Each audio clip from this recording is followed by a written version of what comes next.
Ya es hora.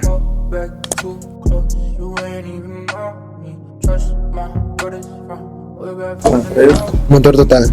Bueno, chicos, yo tengo un tema muy interesante que decirle a ustedes. Liderazgo en la importación y exportación de autos en Bolivia. ¿Qué dicen ustedes? Justamente eso yo quería hablar con todos ustedes. Tengo una duda. Yo quiero comprarme un automóvil y algunos conocidos míos me dijeron que es mejor comprarlo acá en Bolivia y otros me dijeron que es mejor importarlo. ¿Sabe qué?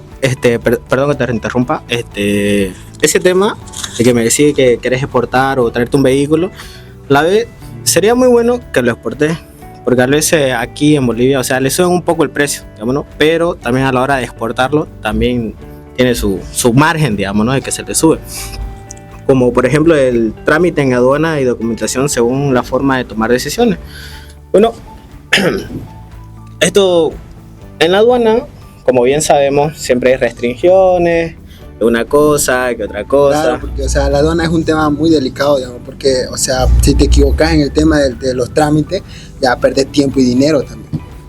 Exacto, más que todo por ese tema, o sea, por eso hay que tener una buena decisión, saber con quién vas a hacer el trabajo, o con una empresa de afuera o también de acá, porque hay empresas que se dedican a exportar y a traer vehículos, digamos, ¿no? O motos, cualquier lado. Entonces, una pregunta que me interesa mucho sobre este tema que me estás hablando. ¿Qué conviene más? ¿La rapidez o la seguridad de importar nuestros autos? Yo te diría que la seguridad. ¿Por qué la seguridad? Porque a veces cuando uno hace las cosas apurado, no todo sale bien. Puede que sí, puede que no, pero siempre las cosas salen mal a lo apurado. Pero si lo hacemos mediante seguridad, hay muchas empresas que cuentan con un seguro. Vos pagás cierta cantidad al valor del vehículo, a lo cual si en el trayecto, digamos, lo estás trayendo de Estados Unidos, digamos, ¿no? En el trayecto de que si lo traen vía mar o llega cualquier o pasa algún accidente, entonces la empresa corre con los gastos al 100% o a la cantidad que vos hiciste el depósito del seguro, ¿me entendés? Entonces todo eso va a depender. Porque también, o sea, cada persona tiene un rol diferente, y si no hay una buena coordinación, entonces ya todo falla. Entonces yo creo que ese tema que me está hablando usted sobre la aduana conlleva también como la toma de decisiones, para mí, el liderazgo en la importación e importación de vehículos acá en Bolivia. ¿Por qué? Porque para mí, el de la aduana es ese tipo que se encarga de hacer trámite, traer los autos acá a Bolivia, porque ¿quién como nosotros no soñó tener un auto acá? Un auto, ese Bumblebee, ese Camaro de Toretto. Ya, pero si no tenemos ese liderazgo que nos debemos tener, las tomas de decisiones van a ser incorrectas, porque si no tenemos el liderazgo en nuestra sangre, por decirlo así, tenemos un liderazgo de respeto, por ejemplo, la persona que va a tener ese auto, por ejemplo, va a ser en vano, por decirlo así. Así que tenemos que tener mentalidad de líder y saber tomar las decisiones correctas. ¿Sabes? Sobre los vehículos, también tenés que tener en claro que a la hora de exportarlo también hay ciertos requisitos que te pide aduana, como la guía, el tema de documentos del vehículo. También está la restricción de que si el vehículo viene dañado, si trae modificaciones, entonces en ese tema tenés que estar muy seguro. También hay otra restricción que es el de los años de antigüedad. Si mal no me equivoco, corríjame si me equivoco, digamos, ¿no? Creo que son de 2 años en vehículos, creo, no sé. Yo que sepa, son 5 años en vehículos. No sé, ¿será que dicen ustedes en moto? Digo que el tema de la importación de las motos, o sea, es más libre de los trámites, porque a diferencia de los automóviles, o sea, son mucho más papeleo, y el tema de la importación con los automóviles es un poco más como que centralizado, digamos. Tenés que tener una buena decisión antes de rellenar esos documentos, todos esos papeles que te piden. Y respecto de la antigüedad en años para importar una motocicleta, no es como los autos, como me comentaste, dijiste 5 años, ¿no? De antigüedad. En las motocicletas no piden una antigüedad en años, sino que la moto no sea modificada. Puede ser cualquier tipo de modelo, año, pero siempre y cuando sea de caja, por así decirlo. O sea, que yo me podría traer, no sé, una 2002, digamos. una 2019, Claro, que 2015. son libres de restricciones de antigüedad. Ya. Entonces, en ese tema podía traerme siempre y cuando la moto, porque yo quiero una moto, digamos, ¿no? Quiero exportar una moto. Entonces, siempre y cuando la moto venga como viene de fábrica, la puedo exportar tranquilamente, sea el año que sea. Saben que yo creo que lo que estamos hablando es muy importante porque todo este tema de exportación de autos, así sean motos o autos, es muy importante porque es un gran riesgo. Es un gran riesgo porque invierte dinero, invierte muchos documentos que uno tal vez no tiene conocimiento, entonces es muy importante que nosotros apoyemos en eso, porque muchas personas no se atreven. O sea, yo no conozco mucha gente que exporte vehículos, que haga traer, digamos. Más que todo son empresas que se dedican a eso, que tienen experiencia en eso, no más que todo personas, porque la gente no tiene realmente el conocimiento que nosotros estamos hablando ahora. Entonces yo te digo, ¿eso es un lujo o un sueño?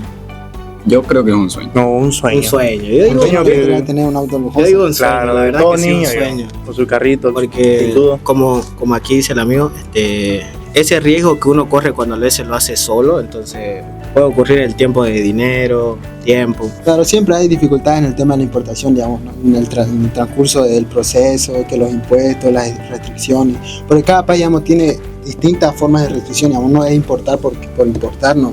Y perdón que lo corte, pero ¿qué requisitos piden los autos y las motocicletas? Como te dije al principio, lo que mayormente piden es la guía, el tema de documentación del vehículo, la fecha técnica, que vos pagues el IVA. Es el tema del IVA, creo que en vehículos está en 14.94, si no mal estoy. Entonces, o sea, ponerle que tu vehículo te costó $30,000, digamos, ¿no? Entonces, más este impuesto que te viene, el total del vehículo te puede salir un margen del 26% de más del costo del vehículo. Si te costó $30,000 allá en Estados Unidos, digamos que lo estás trayendo, digamos un número al azar, te va a salir 56,000, digamos. O sea, está ese impuesto que le ponen por el tema de que aquí la aduana te pide cierta documentación y cositas así, digamos, ¿no? Para que el vehículo venga correctamente como tiene que llegar acá. Porque a la hora de que el vehículo llega acá o el motorizado llega acá, ya empiezan la revisión tanto física como mecánica, que el motor traiga los números de serie que corresponde al vehículo, lo que son el papeleo. Perdón que te corte, pero para mí, o sea, todo lo que dijiste es muy interesante, pero también creo que todo eso, porque nos estamos hablando de poder importar un auto, el auto de nuestros sueños, también debe tener buenas decisiones. Lo clave son las decisiones. Porque si nosotros somos buenos para tener el auto de nuestros sueños, si no tenemos una economía que sea estable, para mí es una decisión incorrecta. Porque traer un auto que es caro, si no tenemos ni siquiera para la gasolina de ese vehículo, no va a ser factible. Así que las decisiones deben ser concretas, deben ser serias y aceptar que ahorita en este momento no estoy consciente para tener este auto. Claro, el tema de comprarse un auto o una moto también requiere de mucha inversión, también mucho trabajo, el tema de que no a todos se les da esa oportunidad de poder tener, como dijimos, ¿no? Un auto lujoso, lucirse con una movilidad. Pero yo tengo una duda de todo esto, que es ¿por qué hay personas que toman esa decisión de traer un auto aquí, o sea, exportarlo? Porque acá, ¿por qué no comprarlo aquí y por qué lo compramos en el extranjero? ¿Por qué no lo compramos acá? Yo creo que es mucho el modelo del auto que no encontramos acá o el año que queremos. Varía, digamos, depende de los gustos. Algunos más que todo compran por el tema de que se ve más pintudo la movilidad, digamos, te resalta más que comprarse localmente. Yo creo que lo que dicen es lo correcto, porque si hablamos en Bolivia, el tema de exportación de lo que sea, si sea vehículo o moto, es muy limitado. Si ustedes se van a, no sé, a Brasil, a Latinoamérica, hay muy buenos autos, muy buenas motos, entonces aquí es como si estuviéramos atrasados en aquellos temas. No se sabe el por qué, no se sabe el cómo, pero siempre Bolivia es uno de los que siempre queda atrás en ese tema digo, ¿no? Porque vos buscas cierto modelo de moto, de vehículo, muy rara la vez la puedes pillar 0 kilómetros. Siempre tiene que ser a través de otro comprador o exportarlo, digamos. Ahora, ¿por qué? ¿Cuál es el mayor problema, o sea, de eso de importar a Bolivia? ¿Por qué tiene esa restricción, esos límites?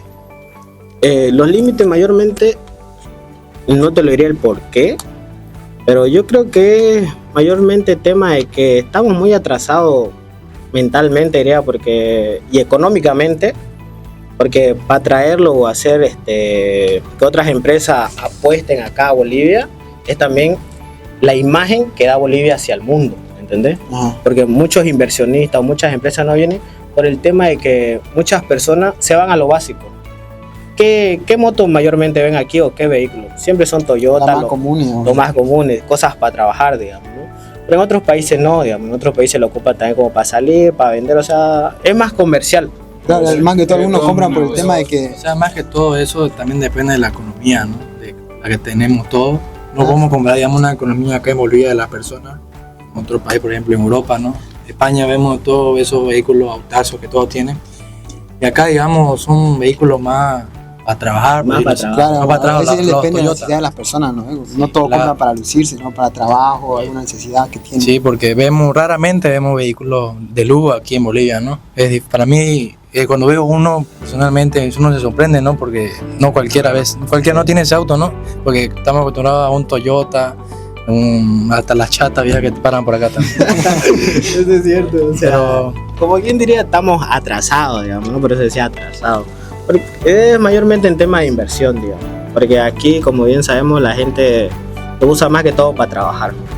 El tema igual de que el tema de repuesto, ese es otro tema igual. Ese es uno de los temas que es como un alto, como un obstáculo a la hora de comprar un vehículo que no es muy común, como Toyota, Nissan, que, o sea, son un tema en el que varía el precio, y ni siquiera el precio, sino directamente que no hay ese tipo de repuestos para ciertos vehículos. O la facilidad de que lo puedes encontrar el repuesto, porque a Claro. veces cuando uno exporta ciertos vehículos, ciertas motos, le toca básicamente también exportar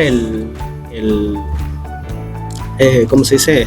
O sea, pero eso los tiene repuestos. que ver con el costo del motorizado, ¿a eso se refiere?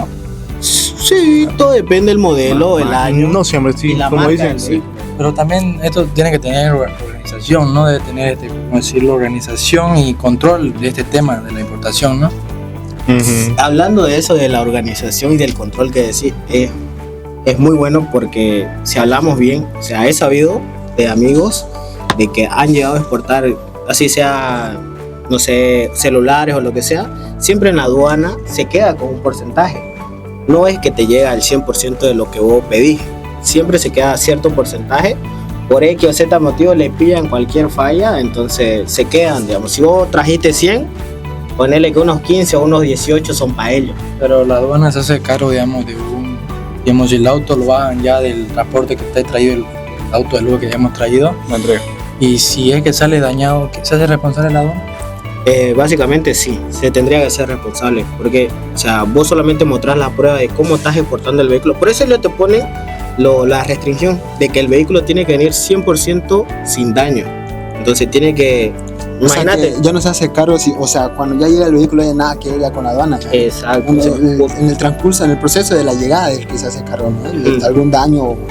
O sea, si vos lo estás trayendo con una empresa y en el trayecto de llegar acá a la aduana de acá de Bolivia, ponele que, no sé, digamos, en Comarapa, digamos, el vehículo tuvo un accidente, Dios no quiera, digamos, ¿no? Estamos hablando hipotéticamente, le pasó algo a tu vehículo o a tu moto o a lo que estás trayendo de exportación. Y vos tenés el seguro de que pagaste ese seguro de antiaccidente, o tiene un nombrecito, pero creo que es antiaccidente, creo que se llama. Entonces ese seguro lo cubre, ¿entendés? Entonces la empresa tiene que hacerse cargo al 100%, digamos, por algo estás pagando un seguro. Entonces, por eso siempre que vas a la empresa y haces la exportación, siempre te dan esa opción del seguro por si algo le pasa al vehículo. Y mi pregunta es si, digamos, el automóvil, la motocicleta, tuvo un accidente, pero mucho antes de llegar a la aduana, inclusive mucho antes de llegar al país. ¿Hay seguro de eso o Claro, digamos, es como eso es lo que perdido? acaba de decir, digamos, Claro. porque, o sea, se hace cargo, digamos, en el transcurso de la llegada de tu Solo en el transcurso de la llegada acá a Bolivia. Ya cuando llega, ya creo que ya nada que ver con la aduana, ya eso ya corre por tu cuenta. Si el vehículo sufre algún tipo de daño, ya no cuenta con la aduana, porque la aduana solo se hace cargo en el tema del transcurso de la llegada de tu vehículo. Bueno, Ya. como les digo, para mí, lo que hemos hablado ahorita, para mí sigue siendo también muy clave que las decisiones tiene que ser correcta, para que todo fluya tranquilamente, para que todo esté bien, para que podamos tranquilo tener ese auto que todos hemos soñado, con los trámites tranquilos, con buenas decisiones y tener... Claro, yo concuerdo contigo porque imagínense traerse un automóvil a lo apurado y sin pensarla bien, sin tener nada claro. Sin tener en Puede cuenta pasar los riesgos. Claro, también. puede pasar algo y tu plata se va al agua. No, como dijimos, pues, no, o sea, se pierde tiempo y aparte también se pierde dinero. O sea, Claro. tomas una buena decisión si te equivocaste. Claro, porque ahorita yo estaba desesperado en conseguirme un auto y no había tomado en cuenta lo que me acaba de decir Leo. Exacto, porque mira, por ejemplo, en el tema de moto, o sea, yo quiero exportarme una moto, Claro. pero en tema de moto es muy distinto del trámite que uno se hace. Entonces, base a eso, o sea, no sé qué necesito o qué tendría que hacer para que mi moto llegue 100% segura o que la aduana no me la restrinja. Ya. Es que mayormente el tema de la importación de la moto, como te dije al principio, no es. O sea, está libre de restricciones. O sea, es más no más fácil, sino, pero te evitas de mucho papeleo así con el tema de las motos, a diferencia de los móviles. Porque, como te dije, o sea, es libre de restricciones. Es más fácil importarse una moto que un auto. No perder tanto tiempo con el tema de los papeleos, que impuestos y otra cosa y otra cosa. Sí, porque a veces sale mucho más económico una moto que un vehículo, digamos, ¿no? También el tema de repuesto, igual sale un poco más económico. Bueno, todo depende de la moto. El modelo que estás Todo eligiendo. depende del vehículo porque, por ejemplo, hay muchas dificultades a la hora de que, por ejemplo, tenés un vehículo japonés, un Ya. Toyota, se te frega ese vehículo hay aquí en Bolivia ese tipo de repuestos, por más que sea un repuesto de un vehículo que sea nuevo completamente de este año, lo pillás porque las agencias hay esos repuestos, por más que sea caro. Sin embargo, hay casos en los que, por ejemplo, hay unas marcas inglesas, unas marcas que son muy poco comerciables, y eso es algo que pasa mucho aquí en Bolivia, porque la gente, más que todo, consume mucho más estos vehículos que son de marcas confiables, entre comillas, que tienen la popularidad de ser confiables, porque eligen eso a muchas veces el lujo o otros factores, digamos. Entonces eso, Se van por la calidad. claro, van más por la calidad del rendimiento que puede tener a lo largo de los años. Bueno, un tema para poder cerrar este tema que hemos estado hablando. Para mí que algo que es clave, el dólar. El dólar ahorita en Bolivia está muy mal, ¿no? ¿Qué dicen ustedes? Ha decaído mucho el tema. Porque la verdad que si nosotros, la verdad los vehículos cuestan dólares, no hay que negarlo. Si no hay dólares aquí, ¿cómo podemos tener ese vehículo? ¿Cómo podemos importar ese vehículo acá? Si no hay dólares. Oye, pero pucha, el tema del dólar fue un tema decadenciamente brutal, porque hace tiempo, creo que fue unos 3, 5 meses atrás, poquito más, poquito menos, o sea, un poquito más, ¿no? Un poquito más. Se está estabilizando. Por Se quiere todavía. Vamos menos. Porque si mal, el máximo que yo creo que fue 20 bolivianos por dólar. A 20 bolivianos por dólar. Yo no me acuerdo yo me acuerdo de esos días de que mucha gente, que hay que comprar, que no sé qué, que después va a subir y después se dieron cuenta que había bajado. Entonces, pucha, el tema del dólar fue muy duro. Y una pregunta para ustedes. El tema del dólar, ¿cómo puede afectar esto en el tema de auto y vehículo? Según ustedes, ¿cómo afecta? El dólar, yo te puedo responder eso porque en el tema de la importación de autos y vehículos, todo esto que hemos estado hablando son cosas que son como obstáculos a la hora de hacer una exportación. Porque que se puede, el mercado está abierto para ese tipo de vehículos, pero siempre hay tipos de riesgo, muchos tipos de riesgo. Por ejemplo, uno de estos es el dólar, otro de esos tipos de riesgo es tipos de accidentes, seguros, la inexperiencia que a veces las personas tienen a la hora de querer hacer esto. Claro, el tema de las compras, o como estaba elevado el precio, entonces. Porque a veces el miedo también no es cómo va a llegar, sino que a veces creo, no he sabido de ningún caso, pero yo creo que hay, cuando personas quieren empezar a exportar, está el miedo de que si lo estafan. Eso ¿Entendés? también. Pero como les digo, todo esto lo que hemos hablado son decisiones de nosotros, ¿no? Decisiones correctas. Claro, y acá consciente cada uno de las decisiones que toma. A veces cuando pasa, yo creo que aquellas situaciones es por el miedo a equivocarse. El miedo que percibimos, porque es un gran riesgo. Es un gran riesgo y en cambio no estás pagando 2 pesos, digamos, ¿no? Entonces, Pero se habla de cantidades Y grandes. aparte nadie te garantiza si lo que vos has pedido va a llegar sano y salvo y va a llegar lo que vos pediste. Está con riesgo, específicamente. ¿no? De que llegue algo roto. Sí, claro. exacto. Más bien existe lo que es el seguro, digamos, por eso se llama el seguro. por eso hay ese tipo Pero de igual seguro. está el riesgo, el miedo de las personas en sí, de que, escucha, si no llega, se me estafa, o no es lo que yo pido. Hay muchos factores. Bueno, como yo creo que ya hemos llegado ya al final de este tema, la verdad que fue una charla muy interesante y la verdad que fue un gusto hablar con ustedes, espero que les haya gustado. Esto fue todo de motor.